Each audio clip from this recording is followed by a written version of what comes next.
Bienvenue chez Coralie. Ah attends, je te montre. Tu voulais de l'action? En février dernier, on s'est rencontrés avec Coralie à l'abbaye. Et puis comme ça matchait bien, j'ai proposé à Coralie, parce que moi j'étais déjà sur un projet de BD mais qu'elle est terminée, donc je cherchais un nouveau projet sur lequel me lancer. J'ai proposé à Coralie de m'écrire un scénario, parce que j'aime beaucoup son travail et son écriture. Et du coup, on a commencé à parler de ce qu'on allait faire, des thématiques qui nous intéressaient toutes les deux. Parce que moi, j'ai pas du tout participé à l'écriture, mais on a réfléchi quand même à des thématiques qu'on avait en commun et sur lesquelles ça nous intéressait de travailler, quoi. Et donc, c'était des thématiques plutôt sociales. Et l'histoire, c'est un immeuble de 13 étages en banlieue parisienne. Enfin, on l'a pas situé, mais dans nos esprits, c'est dans banlieue parisienne. Qui est du coup, c'est des logements sociaux. Et dans cet immeuble de 13 étages, il n'y a qu'un ascenseur. Et cet ascenseur, il tombe en panne régulièrement. Et là, notre histoire commence avec un moment où il tombe en panne. Il tombe en panne très longtemps. Fin de journée, Cynthia et sa mère, vas-y, sortent de l'immeuble. C'était bien la piscine avec Léonore? On n'a pas été. Pourquoi vous n'avez pas été? À cause de l'ascenseur. On a regardé le Monstre des Neiges 2, c'était trop bien. Même qu'à un moment, il y a un petit casseur, il sort du sol, il a de la neige sur le nez. Sa mère est déçue. À l'extérieur, elle croise Aïssatou qui patiente devant l'immeuble en nage. Stéphie et Djibril, ses enfants, sont un peu plus loin, ils se tapent dans les mains et jouent à un jeu. Tape, si tu tapes à deux doigts, l'ascenseur marchera pas. Si tu tapes avec le pied, l'ascenseur est réparé. Marchera pas, ascenseur élève-toi. Marchera pas, on le saura au bout de 3. 1, 2, 3. Djibril, Stéphie, rentrez tout de suite, c'est plus l'heure pour les jeux d'ascenseur. Dans le hall, Djibril joue avec son petit cheval de chevalier. On voit le cheval pendant qu'il parle. Ça veut dire mamie, elle vient pas? Et papy? Eh bah non, ils viennent pas, sauf si vous voulez les porter sur votre dos, dans les escaliers. 8 étages, c'est trop. Bah moi, sur 1 ou 2 étages, j'aurais pu. Tu racontes n'importe quoi. Ils rentrent dans les escaliers. Ça joue sur la vie des gens qui sont... certains sont handicapés, donc ils sont coincés chez eux. D'autres, c'est des femmes seules avec beaucoup d'enfants. C'est des femmes qui sont assistantes maternelles. Il y a un monsieur qui est très âgé. Une femme qui est cardiaque ou asthmatique, on sait pas trop, mais qui en chie un peu physiquement. Et du coup, c'est pas hyper vivable pour eux dans la réalité. Donc ce qui va se passer, c'est qu'à chaque fois qu'ils vont emprunter les escaliers, ils vont tomber dans un monde fantastique. Et dans ce monde fantastique, ils vont trouver déjà la force de monter les escaliers. Ils vont trouver une espèce d'énergie positive qui va faire qu'ils vont se mettre à lutter ensemble. Il y a une jeune de l'immeuble qui monte une asso d'entraide, etc. Et du coup, c'est l'idée de se dire que, après chacun en fait son interprétation, mais l'idée de se dire que ces mondes fantastiques, c'est un espèce de système inconscient qu'ils ont mis en place pour pouvoir survivre à la situation un peu plus aisément. Voilà. Et donc, comme il y a plusieurs personnages et qu'il y a plusieurs histoires dans une seule histoire, parce qu'ils ont chacun leur vie, j'ai eu besoin de faire ces calendriers pour savoir à quel moment il se passe quoi pour chacun, pour être sûr que tout le monde apparaissait bien dans l'histoire. Tu vois les moments, donc là c'est en orange, les montées fantastiques ici. Les réunions, elles sont en rouge, pour être sûr qu'ils se voient de manière régulière. Les actes, ils sont en rouge aussi.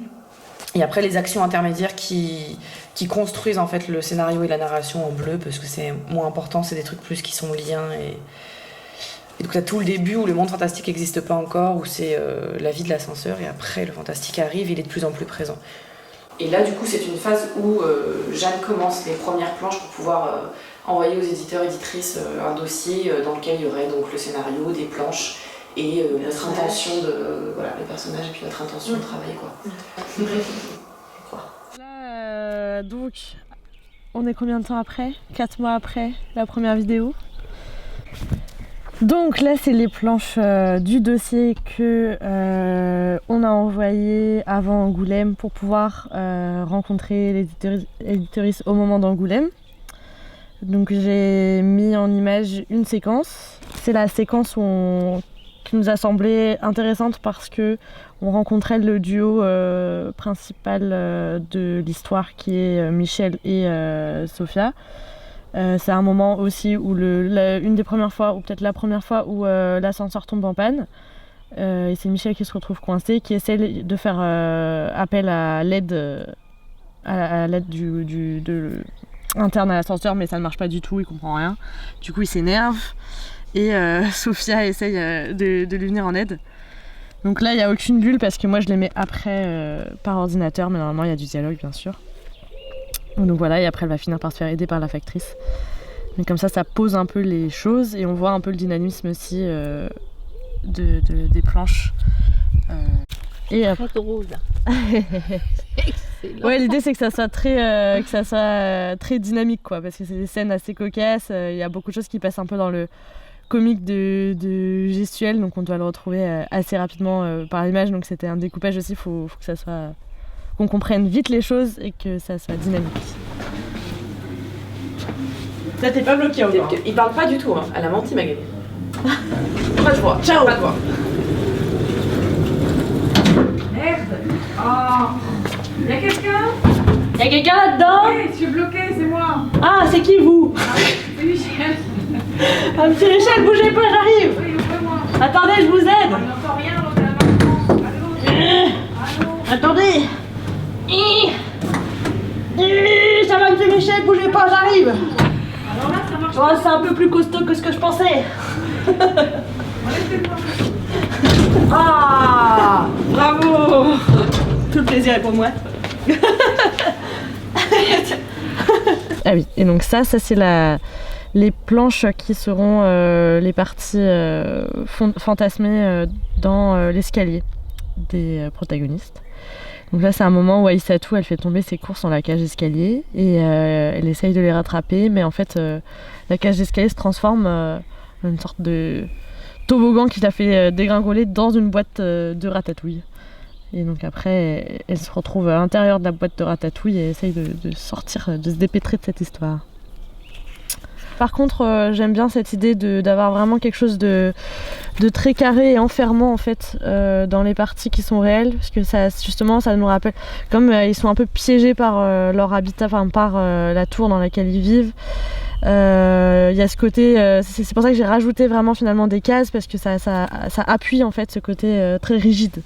Et le monde fantasmé c'est l'inverse, c'est le moment un peu d'évasion et plus rocambolesque et qui les sort de leur quotidien, et du coup je trouvais intéressant de casser ce côté rigide pour avoir quelque chose justement de plus fantasmagorique, quoi, qui rappelle le rêve, où les actions se mélangent un peu, où on perd un peu pied avec la réalité, quoi.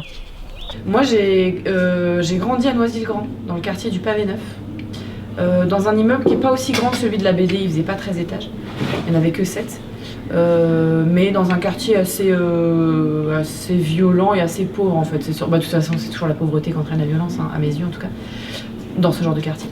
Donc voilà, moi j'ai grandi là-bas. Et donc on a passé pas mal de temps dans la cage d'escalier. D'ailleurs c'est drôle parce que je suis retournée à Noisy récemment pour faire des photos justement de mon immeuble et du quartier pour que Jeanne elle puisse voir ce que j'avais en tête. Et je suis allée dans mon ancien immeuble et je suis passée par les escaliers. L'ascenseur marchait, mais je suis passée par les escaliers pour pouvoir prendre en photo les escaliers.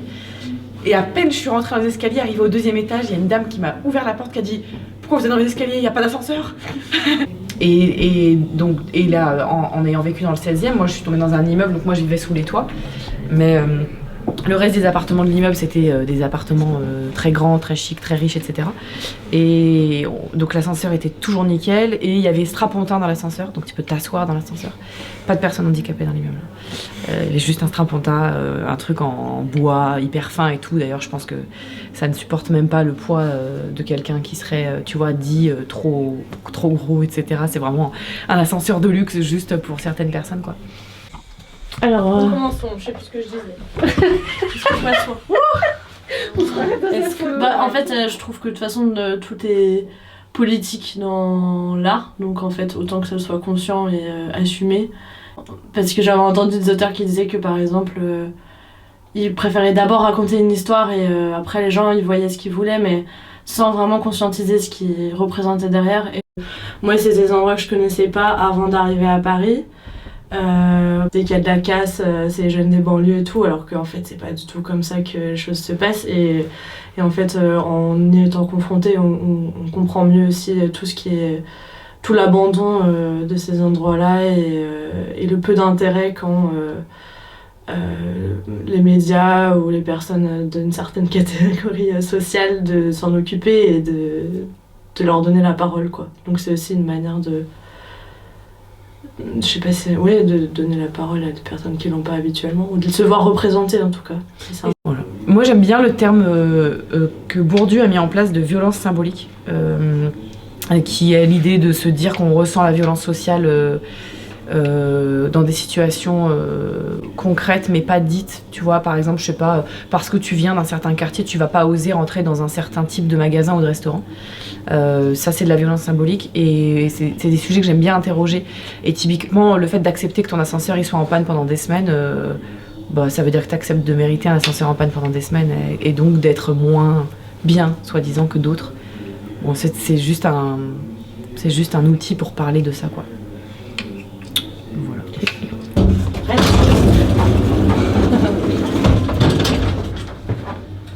Et bien, donc là, on est le 5 mars 2025 et on en est à une phase d'attente de signature avec une maison d'édition qui semblait être intéressée, j'ai déjà parlé de ça, qui semble être intéressée par le projet, mais on a eu un rendez-vous physique et on a eu des promesses sur parole, mais on attend le contrat à signer normalement dans les prochains jours. Voilà. On verra. Voilà. On ne sait jamais tant qu'on n'a pas signé. Mais bon, en tout cas, si ça se fait, ça voudrait dire que Jeanne, elle peut démarrer le travail de storyboard et attaquer vraiment la création de la BD bientôt. Bah, ouais, bientôt. Ouais.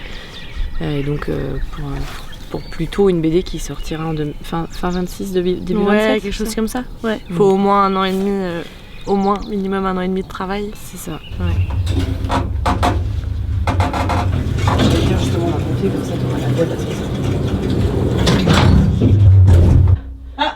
Lucrèce est prête au dieu.